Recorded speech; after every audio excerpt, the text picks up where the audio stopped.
Morning prime time देख रहे हैं आप। आपके साथ मैं हूं अर्पिता आर्या। देश दुनिया की तमाम खबरों के साथ हम हाजिर हैं। अगले 1 घंटे बने रहिएगा हमारे साथ। खबरों की रफ्तार से भी बात होगी और विस्तार से भी। पर फिर चीन आतंकवादियों का कवच बनकर सामने आया है। जी हां, यूनाइटेड नेशंस में पाकिस्तानी आतंकी हाफिज तलहा सईद के खिलाफ लाए गए प्रस्ताव को चीन ने अपने अधिकार का इस्तेमाल करते हुए अड़ंगा लगा दिया।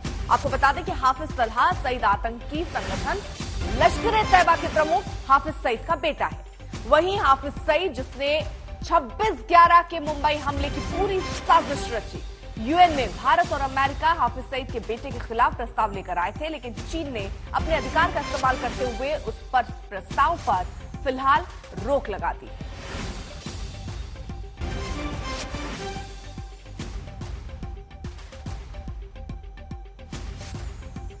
संयुक्त राष्ट्र में भारत और अमेरिका ने पाकिस्तान स्थित आतंकवादी हाफिज तलहा सईद, लश्कर-ए-तैयबा प्रमुख हाफिज सईद के बेटे को ब्लैकलिस्ट में डालने का प्रस्ताव रखा, जिस पर चीन ने एक बार फिर रोक लगा दी। भारत और अमेरिका के सामने चीन 2 दिन में दूसरी बार रोड़ा बना है। 46 वर्षीय हाफिज तलहा सईद आतंकवादी समूह लश्कर का प्रमुख नेता है और 26/11 के मुंबई आतंकी हमले के मास्टरमाइंड हाफिज सईद का बेटा है। और इसी साल आपको बता दें, अप्रैल में उसको भारत सरकार ने आतंकवादी घोषित कर दिया था।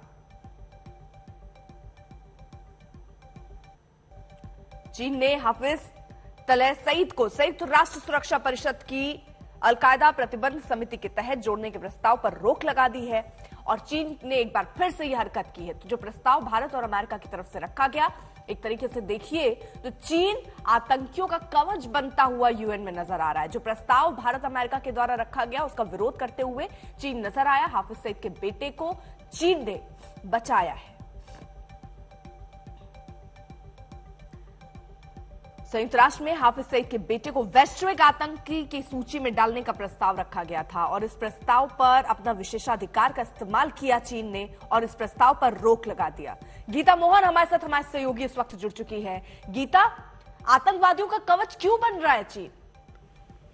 देखिए, पाकिस्तान का ऑल वेदर फ्रेंड है चीन और हमेशा से पाकिस्तान को सपोर्ट करते आया है। लेकिन अर्पिता, यहाँ पे ये देखना जरूरी है कि कल FATF के ग्रे लिस्ट से पाकिस्तान बाहर निकलने वाला है और वो जहां एक तरफ FATF के ग्रे लिस्ट से बाहर निकल रहा है, वहीं 5 पाकिस्तानी आतंकवादियों को चीन ने सपोर्ट करते हुए, पाकिस्तान को सपोर्ट करते हुए टेक्निकल होल्ड पर डाल दिया इन्हीं कुछ महीनों में।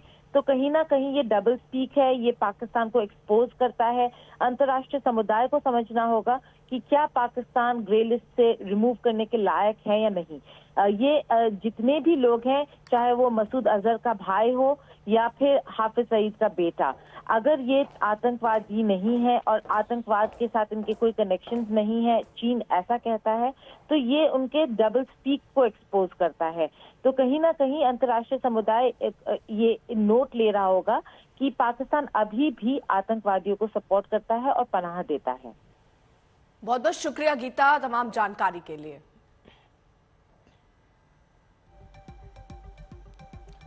और अब बात जरा प्रधानमंत्री नरेंद्र मोदी की, क्योंकि गुजरात दौरे पर है प्रधानमंत्री। आज दूसरा दिन है जब पीएम कई योजनाओं का तोहफा देने वाले हैं। सबसे खास कार्यक्रम केवड़िया में है, जहां वो मिशन लाइफ का शुभारंभ करेंगे। तो क्या क्या कार्यक्रम रहने वाले प्रधानमंत्री मोदी की मिशन गुजरात के तहत?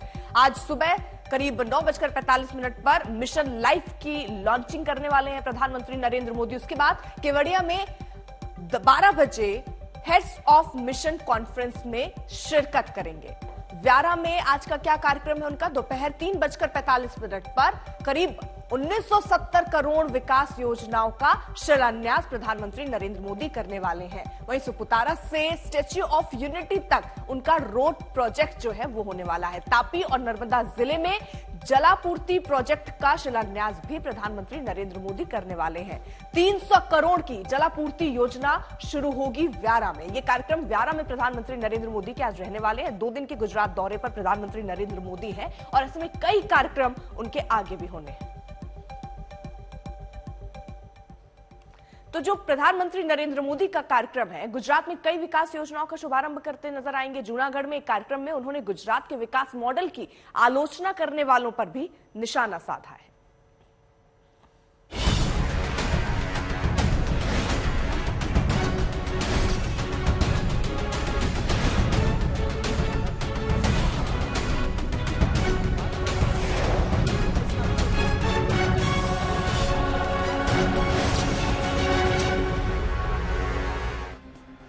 गुजरात में चुनावी साल है और चुनाव तारीख के ऐलान से पहले पीएम मोदी अपने गढ़ में हैं।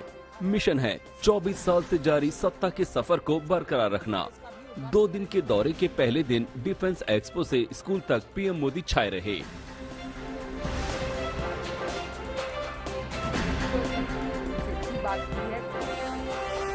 गुजरात में इस बार आम आदमी पार्टी अपने पक्ष में माहौल बनाने की भरपूर कोशिश कर रही है। गुजरात के विकास मॉडल पर लगातार सवाल कर रही है। कल जूनागढ़ में पीएम मोदी ने बगैर किसी दल का नाम लिए इन सवालों पर ही सवाल उठा दिए। कहा, गुजरात के विकास से कुछ लोगों के पेट में चूहे दौड़ने लगते हैं, इन्हें सबक सिखाने की जरूरत है। गुजरात में कई पण सारू थाय, गुजरात में कोई नाम कमावे, गुजरात नो कोई मानवी प्रगति करे, गुजरात प्रगति करे तो एना पेट में उंदरड़ा दौड़वा माड़े छे भाईओ। गुजरात ने अपमानित करवानो, बेफाम भाषानो प्रयोग करवानो કેટલાક રાજકીય પક્ષોને તો જાણે ગુજરાતને ગાળો દીધા વિના, ગુજરાતીઓને ગાળો દીધા વિના એમની राजनीतिक विचारधारा जाने अधूरी रहते। ये विकास का गुजरात मॉडल ही था जिसे पेश कर पीएम मोदी देश के प्रधानमंत्री की कुर्सी तक पहुंचने में कामयाब रहे। आज जब उसी विकास मॉडल पर विपक्षी दल सवाल उठा रहे हैं तो पीएम मोदी उसका भरपूर जवाब दे रहे हैं। कल की ये तस्वीर उसी की मिसाल है। गुजरात के स्कूलों की दशा पर आम आदमी पार्टी की तरफ से सवाल उठे तो पीएम मोदी क्लासरूम पहुंच गए। मौका था 10,000 करोड़ रुपए की लागत से मिशन स्कूल्स एक्सीलेंस के शुभारंभ का। मिशन स्कूल्स ऑफ एक्सीलेंस के तहत इन स्कूलों में 50,000 नए क्लासरूम, 1 लाख से अधिक स्मार्ट क्लासरूम, इसको आधुनिक रूप में विकसित किया जाएगा। आज पीएम मोदी के गुजरात दौरे का दूसरा दिन है और आज पीएम मोदी केवड़िया जाएंगे और मिशन लाइफ का शुभारंभ करेंगे। आज केवड़िया किसी पहचान की मोहताज नहीं, यहाँ बनी है दुनिया की सबसे ऊंची प्रतिमा, लौह पुरुष सरदार पटेल की प्रतिमा, स्टैच्यू ऑफ यूनिटी।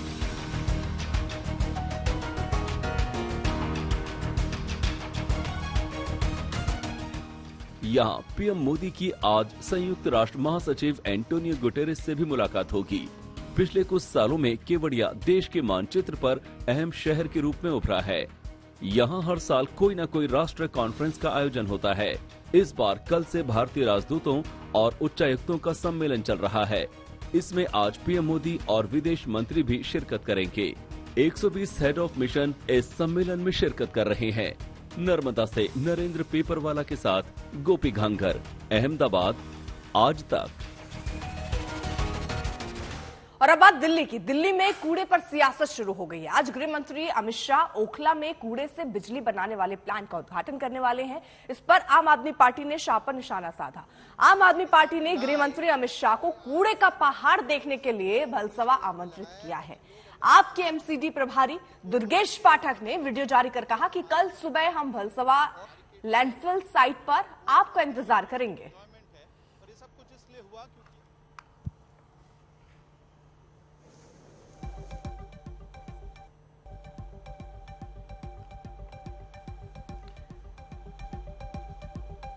तो वेस्ट एनर्जी प्लांट का उद्घाटन जहां एक तरफ अमित शाह करने के लिए पहुंचे हैं, वहीं आम आदमी पार्टी इस पे कोहराम मचाते हुए कि ओखला में कूड़े से बिजली बनाने का प्लांट जो है, आप जरा यहां पर देखिए किस तरीके से कूड़े के प्लांट हैं। आम आदमी पार्टी की तरफ से बाकायदा ये कहा गया है कि यहां पर वो इनका इंतजार करेंगे।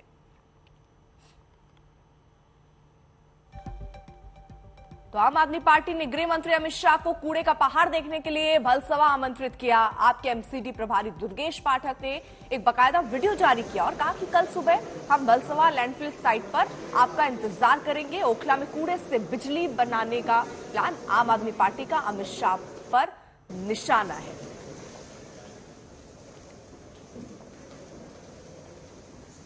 कल देश के गृह मंत्री श्री अमित शाह जी एक फर्जी उद्घाटन करने ओखला जो हमारे कूड़े के पहाड़ है उसके पास में आ रहे हैं।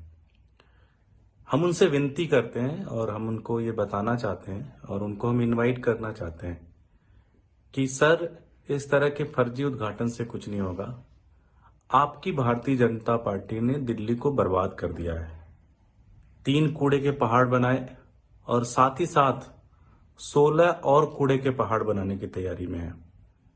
तो हम लोग चाहते हैं और आपसे विनती भी करते हैं और हम आपको दिखाना भी चाहते हैं कि कल हम लोग 9 बजे भलसवा लैंडफिल साइट पे हम आपका इंतजार करेंगे और हम लोग चाहते हैं कि आप लोग आएं और आप अपने भाजपा की करतूत देखें। पिछले 15 से 17 सालों में भारतीय जनता पार्टी ने किस तरह से दिल्ली वालों को बर्बाद किया है, कूड़े के पहाड़ दिए हैं, उनकी जिंदगी हराम की है। हम चाहते हैं कि आप आएं भलसवा में लैंडफिल साइट पे 9 बजे सुबह। हम आपका इंतजार करेंगे और हम लोग आपको दिखाना चाहते हैं कि किस तरह से पूरी दिल्ली को कूड़े की राजधानी बना दी गई है। आशा करते हैं कि आप जरूर आएंगे। और अब बात अयोध्या में होने वाले दीपोत्सव की। अयोध्या में इस बार भी दिवाली के मौके पर विहंगम तस्वीर देखने को मिलेगी, क्योंकि छोटी दिवाली पर पीएम मोदी खुद अयोध्या पहुंच रहे हैं, जहां वो रामलला के दर्शन भी करेंगे। इस मौके पर सरयू किनारे लाखों दिए जलाने की तैयारी को अंजाम दिया जा रहा है। सीएम योगी ने अयोध्या जाकर पूरी तैयारियों का जायजा लिया।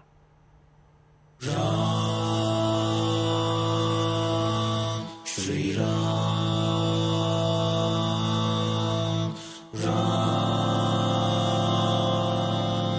श्री राम,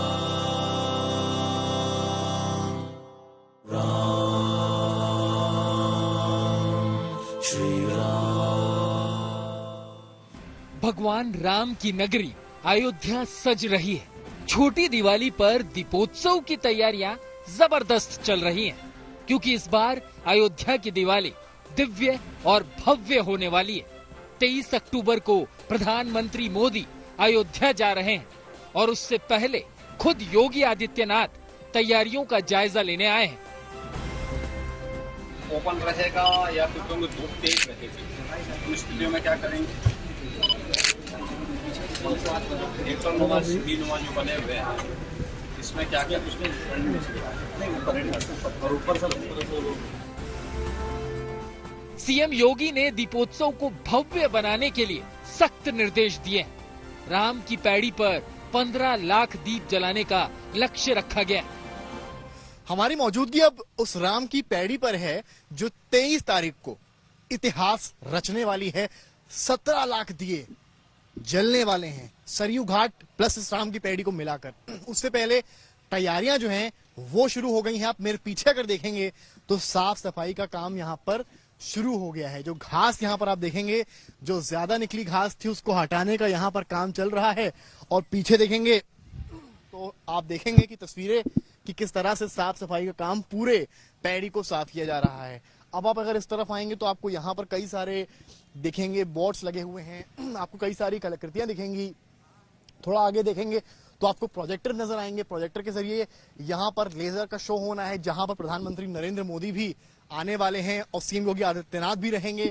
तो ये पूरी तैयारियां यहाँ पर करी गई। हालांकि अभी दीप जलाने का रिहर्सल भी होना है। जो वॉलंटियर्स हैं, जो बड़ी संख्या में बच्चे हैं तमाम कॉलेजेस के, वो भी यहाँ पर आएंगे और कहीं ना कहीं पार्टिसिपेट करेंगे। अब आपको अयोध्या में पीएम मोदी का पूरा प्रोग्राम दिखाते हैं। पीएम मोदी 23 अक्टूबर को शाम 5 बजे रामलला के दर्शन करेंगे। इसके बाद श्री राम जन्मभूमि तीर्थ क्षेत्र साइट का अवलोकन करेंगे। 5:40 पर श्री राम कथा पार्क में भगवान श्री राम के राज्याभिषेक के साक्षी बनेंगे। 6:30 बजे सरयू जी के नए घाट पर आरती के कार्यक्रम में हिस्सा लेंगे। 6:40 पर राम जी की पैड़ी पर दीपोत्सव में हिस्सा लेंगे। 7:30 बजे ग्रीन और डिजिटल आतिशबाजी देखेंगे। इस बार अयोध्या की दिवाली को खास बनाने के लिए रामलीलाओं के मंचन को 7 मंचों में बांटा गया है। विदेशी कलाकार भी आ रहे हैं। अलग अलग राज्यों के लोक कलाकार भी होंगे। 12 लेजर शो इस बार आयोजित हो रहे हैं। पहले 11 झांकियां होती थी, इस बार 14 झांकियां होंगी। सीएम योगी ने इन्हीं सारी तैयारियों का जायजा लिया है। पहले से बिठाने की व्यवस्था करनी चाहिए। ये मंच थोड़ा पीछे करना पड़ेगा। इसको यहाँ की बजाय थोड़ा वहाँ जो सीढ़ी के पास तक लेके चले जाएंगे तो कवर भी एक ढंग से कवर हो जाएगा और यहाँ लोगों को बैठने के लिए स्पेस। समर्थ श्रीवास्तव के साथ बनबीर सिंह, अयोध्या, आज तक।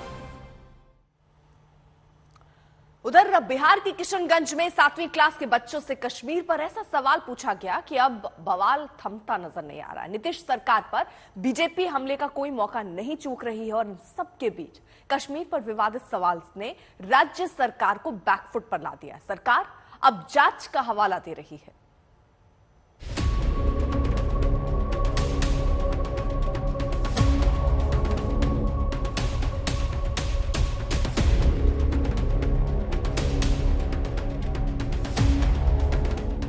भारत के नक्शे से कश्मीर को अलग दिखाना यह राष्ट्रीय अपराध है। जब पाकिस्तान का अंग है तकसीला तो कैसे बिहार में गिर रहा है उसको? तो जब ज्ञान का अभाव है तो ये चूक का विषय है।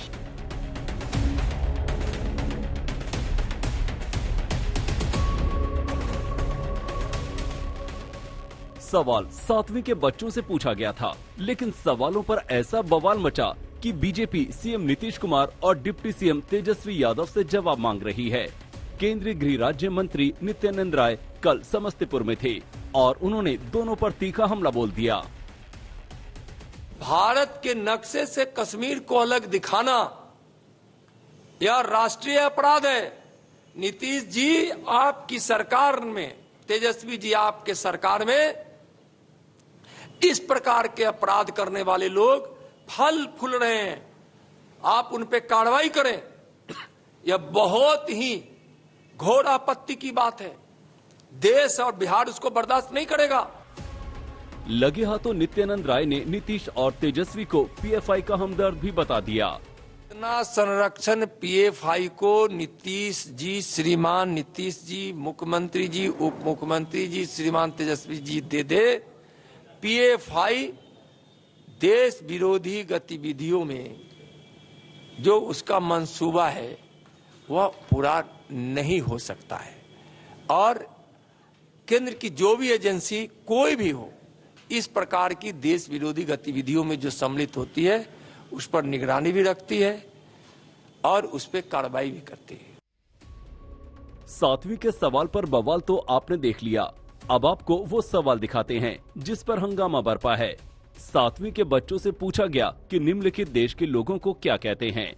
आपकी सहायता के लिए एक का जवाब दिया गया है। चीन के लोगों को कहते हैं चाइनीज। इसी तर्ज पर नेपाल, इंग्लैंड, कश्मीर, भारत के लोगों को क्या कहते हैं। सवाल उठता है कि जब बात देशों की हो रही है और विकल्प में कश्मीर का नाम क्यों दिया गया।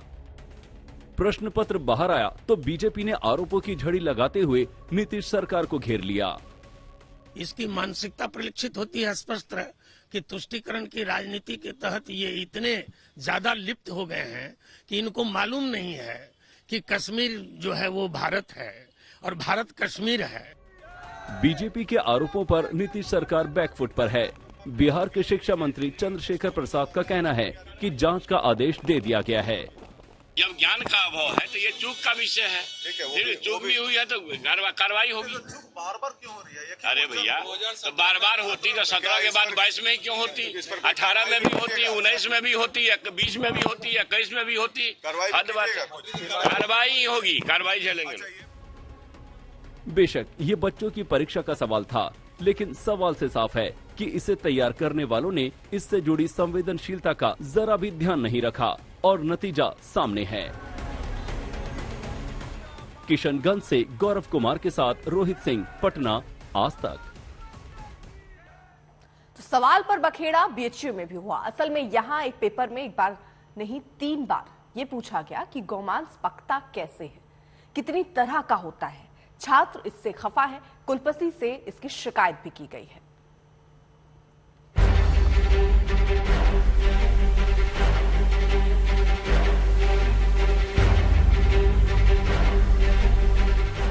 जो महामना मदन मोहन मालवीय गो रक्षा के बड़े पक्षधर रहे, जिन महामना ने बीएचयू की स्थापना करते वक्त यहाँ खास तौर पर एक गौशाला भी खोली थी, उन्हीं महामना की बनारस हिंदू यूनिवर्सिटी में गोमांस की पढ़ाई को लेकर सवाल उठ रहे हैं। प्रश्न पत्र बहाना है, लेकिन आरोप है कि गौ हत्या की पढ़ाई कराई जा रही है। ये पेपर दुग्ध विज्ञान एवं खाद्य प्रौद्योगिकी विभाग का है। इसमें जो सवाल छात्रों से पूछे गए हैं वो हैरत पैदा करते हैं। मसलन सवाल नंबर 1, बीफ क्या है? सवाल नंबर 2, बीफ का वर्गीकरण करें। सवाल नंबर 3, बीफ को बनाने की विधि क्या है? इन सवालों पर विश्वविद्यालय के छात्रों में भारी आक्रोश है। होटल मैनेजमेंट के विद्यार्थी हैं तो उनको अधिक से अधिक ये बताएं कि उसके उत्पादन कितने हो सकते हैं, उत्पाद क्या क्या बन सकते हैं, न कि आप ये बताएं कि गौ से उसके कितने प्रकार के मीट मांस बन सकते हैं। के विश्वविद्यालय में इस तरह से कोर्स डिजाइन करके और प्रश्न पूछना कि बीफ और इन सभी विषयों को लेकर नितांत दुर्भाग्यपूर्ण है। बीफ पर क्वेश्चन बनाया जा रहा है, बीफ की पढ़ाई कराई जा रही है, जो कि महामना के मूल्यों के कतई अनुरूप नहीं है। उससे न केवल भावना आम आदमी के हाथ हो रही है, बल्कि हम लोग महामना के मानस पुत्र हैं और हम लोगों के सामने ऐसा कुकृत्य हो रहा है। तो जिन लोगों ने यह काम किया है, जिन लोगों ने गो हत्या को बढ़ावा देने का काम किया, उन लोगों पर आपराधिक षड्यंत्र करने के मुकदमे में उचित कार्रवाई हो। छात्रों ने गोमांस को लेकर ऐसे सवाल पूछने वालों की बर्खास्तगी की मांग की है। वाराणसी से रोशन जायसवाल के साथ आज तक ब्यूरो। तो सवाल पर जहां बवाल है, वहीं भारी बारिश से लोग त्राहिमाम कर रहे हैं। बैंगलोर में भारी बारिश से जैसे सरकारी सिस्टम भी फिर से पानी में लापता हो गया है। बारिश के बाद शहर की सड़कों पर पानी इस रफ्तार से बह रहा है कि कुछ भी वहां थम ना पाए। सड़कों के आसपास पार्क की गई जो गाड़ियां हैं, वहां पानी भरा हुआ नजर आ रहा है। मौसम विभाग का अनुमान है कि बारिश के बादल फिलहाल छाए रहेंगे।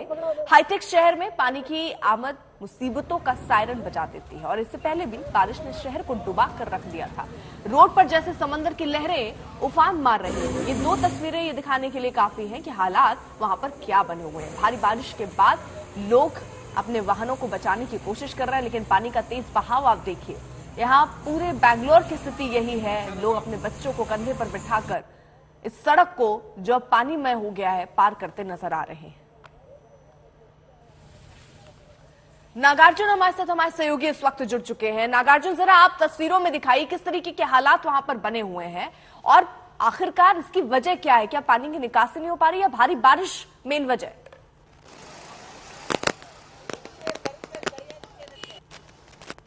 मैं आपको दिखाऊंगा अभी क्या हुआ था। रात को 1 घंटे का पूरा एक जो बारिश हुआ था इधर शेषाद्रिपुरम में, जो मेट्रो के सामने है, स्टेशन के सामने एक पूरा दीवार, एक स्ट्रेच का पूरा दीवार गाड़ियों के ऊपर गिरा हुआ है। साथ के साथ गाड़ियों के पूरा एक्सीडेंट हुआ है, जैसे वॉल गिर के, दीवार गिर के। देख सकते हैं आप कितना प्रॉपर्टी डैमेज हुआ है। इधर लोकल लोगों के मुताबिक ये मानना है कि जब बारिश हुआ था, पानी भरी हुई थी इधर, और मेट्रो जब पास हुआ, एक वाइब्रेशन की वजह से पूरा दीवार टूट पड़ा और टूटने के बाद सीधा गाड़ियों के ऊपर गिरी और डैमेज आप देख सकते हैं कितना हद तक ऐसे डैमेज हुआ है। 2 व्हीलर है, 4 व्हीलर है। ये देखिए एक होंडा गाड़ी है, पूरा दीवार इसके ऊपर ही गिरी हुई है। लोगों के मानना है कि ये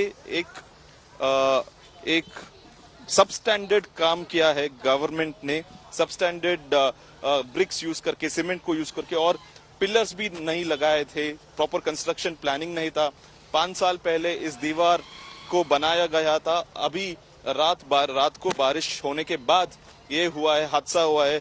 फॉर्चुनेटली कोई लोगों को चोट नहीं लगी, बट सिर्फ प्रॉपर्टी डैमेज हुई। आप देख सकते हैं कितने हद तक एक कॉम्पाउंड वॉल जो है वो दीवार टूटी है। ये जो बैंगलोर मेट्रो का एक डिवीजन का एक प्रॉपर्टी है जो वॉल गिरा हुआ है।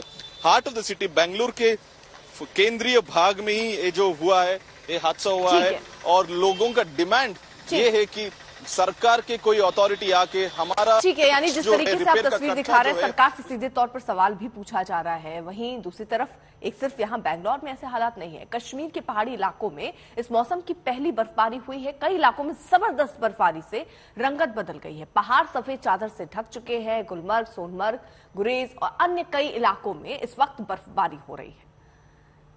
तो कश्मीर में सीजन की ये पहली बर्फबारी है।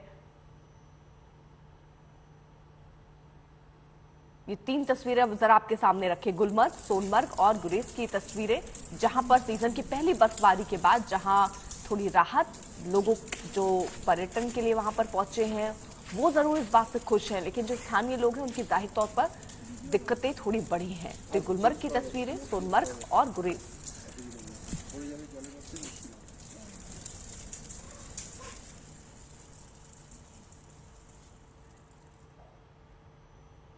आर्यन खान मामले में सुर्खियों में आए तत्कालीन एनसीबी अफसर समीर वानखेड़े ने अब नया मोर्चा खोल दिया है और वो एनसीबी के 2 अधिकारियों के खिलाफ अनुसूचित जाति जनजाति आयोग पहुंचे हैं। क्या है ये पूरा मामला, ये रिपोर्ट देखिए। आर्यन खान ड्रग्स केस में नया ट्विस्ट, राष्ट्रीय अनुसूचित जाति आयोग पहुंचे समीर वानखेड़े, एनसीबी के डीडीजी ज्ञानेश्वर सिंह पर लगाए गंभीर आरोप। एनसीबी के जिस अफसर पर फर्जी तरीके से फिल्म स्टार शाहरुख खान के बेटे आर्यन को ड्रग्स केस में फंसाने का आरोप लगा, अब उसी अफसर ने खुद को पीड़ित बताना शुरू कर दिया। जी हां, अफसर का नाम है समीर वानखेड़े। आर्यन खान ड्रग मामले की जांच से सवालों के घेरे में आए समीर वानखेड़े ने अब एनसीबी की विजिलेंस इंक्वायरी की अगुवाई करने वाले अधिकारी ज्ञानेश्वर सिंह को कटघरे में खड़ा कर SC/ST कमीशन पहुंच गए हैं। आज तक ने जब इस पर समीर वानखेड़े से एक्सक्लूसिव बात की तो सुनिए उन्होंने क्या कहा। देखिए, ये जो माननीय हमारे राष्ट्रीय आयोग है अनुसूचित जाति के, इन्होंने मैटर सीज किया है और इसके चलते मैटर सब जुडिस है, तो मैं इस पे कोई टिप्पणी नहीं करूंगा। तो ये आदरणीय कमीशन ही कह सकती है। मैं इतना ही कहूंगा कि मुझे केंद्र सरकार पे और आदरणीय कमीशन पे पूर्ण विश्वास है कि मुझे न्याय मिलेगा इस चीज में, और मैं ज्यादा कुछ नहीं कह सकता इस पे। किस बात से आप आहत है, किस बात को लेकर आप सबसे ज्यादा आहत है? नहीं, देखिए अरविंद जी, मैं जैसा आपसे कहा ज्यादा कुछ नहीं कर सकता हूँ। हाँ, सिर्फ इतना है कि एक हमारे जो परम पूज्य भारत रत्न डॉक्टर बाबा साहब अम्बेडकर है, तो वहाँ पर कुछ बहुत ही सीरियस अवमानना हुई है, तो उसके चलते बहुत चीजें हैं जो मैं नहीं शेयर कर सकता। तो आप आदरणीय कमीशन से ही पूछ लीजिए, and they are the right person to answer. Sameer Wankhede पर जब शाहरुख खान के बेटे को जबरन ड्रग्स केस में फंसाने के आरोप लगे तो नारकोटिक्स ब्यूरो ने मामले की जांच के लिए ज्ञानेश्वर सिंह की अगुवाई में विजिलेंस कमेटी बनाई थी। विजिलेंस टीम ने अपनी रिपोर्ट में इस केस में एनसीबी के तौर तरीके पर गंभीर सवाल उठाए। रिपोर्ट के मुताबिक एनसीबी के 7-8 अधिकारियों ने आर्यन खान केस में संदिग्ध तरीके से काम किया। इनमें एक सीनियर अधिकारी के साथ ही कुछ ऐसे अफसर भी शामिल हैं जो डेपुटेशन पर थे।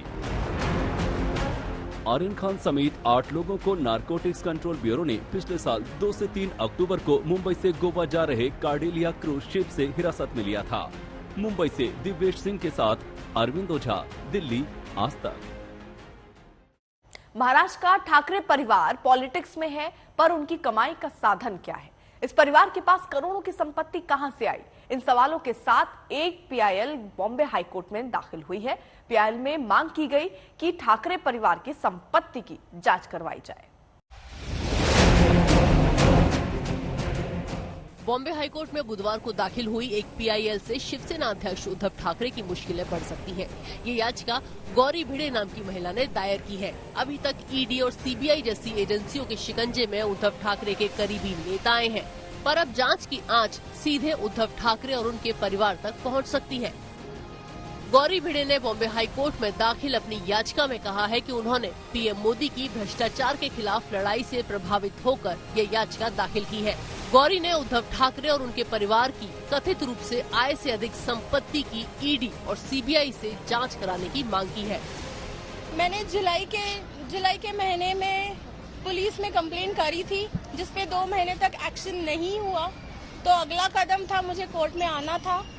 सो PIL फाइल हो किया और मेरी कोर्ट से इतनी इल्तिजा है कि जो मैंने डॉक्यूमेंट सबमिट किए हैं उसके ऊपर इन्वेस्टिगेशन हो। Rest the agencies and the government knows the best. Gauri Shinde के परिवार की मुंबई के प्रभादेवी में प्रिंटिंग प्रेस भी है। प्रभादेवी में ही शिवसेना के मुखपत्र, सामना और मार्मिक का दफ्तर है। गौरी शिंदे खुद पेशे से बिहेवियर और सॉफ्ट स्किल्स कंसल्टेंट है। गौरी भिड़े ने अपनी याचिका में कहा है, उद्धव ठाकरे और उनके परिवार ने कभी ऐसी किसी सर्विस, प्रोफेशन या बिजनेस के बारे में आधिकारिक रूप से जानकारी नहीं दी जिससे उनकी आय होती हो। फिर भी मुंबई और रायगढ़ जैसे शहरों में उनके पास अपार संपत्ति है। कोरोना में लॉकडाउन के दौरान जब सारे प्रिंट मीडिया को घाटा हो रहा था, ठाकरे परिवार की कंपनी प्रबोधन प्रकाशन प्राइवेट लिमिटेड का टर्नओवर 42 करोड़ हो गया था और मुनाफा 11.5 करोड़। ये वो समय था जब उद्धव ठाकरे सीएम और आदित्य ठाकरे कैबिनेट मंत्री थे।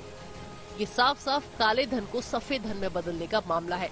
बीएमसी और दूसरे जरियों से कमाए बेहिसाब पैसे को ठाकरे परिवार की इसी कंपनी के जरिए व्हाइट मनी में बदला जाता है और काल्पनिक लाभ दिखा दिया जाता है। हमारी संपत्ति देखने कोई भी दसरा मेला आता तो देखते कि जो लोगों का प्यार है वही संपत्ति हमारी। याचिका में ये भी कहा गया है कि सीएम और कैबिनेट मंत्री की आय सीमित होती है। किसी पार्टी में पद पर होना भी आय का वैध सोर्स नहीं हो सकता। ठाकरे परिवार की संपत्ति और आय के स्रोत को लेकर बीजेपी नेता किरीट सोमैया ने भी कई बार सवाल उठाए हैं। सोमैया ने रश्मि ठाकरे की अलीबाग में संपत्ति की जाँच की मांग को लेकर एक PIL भी दाखिल की है। विद्या, मुंबई, आज तक।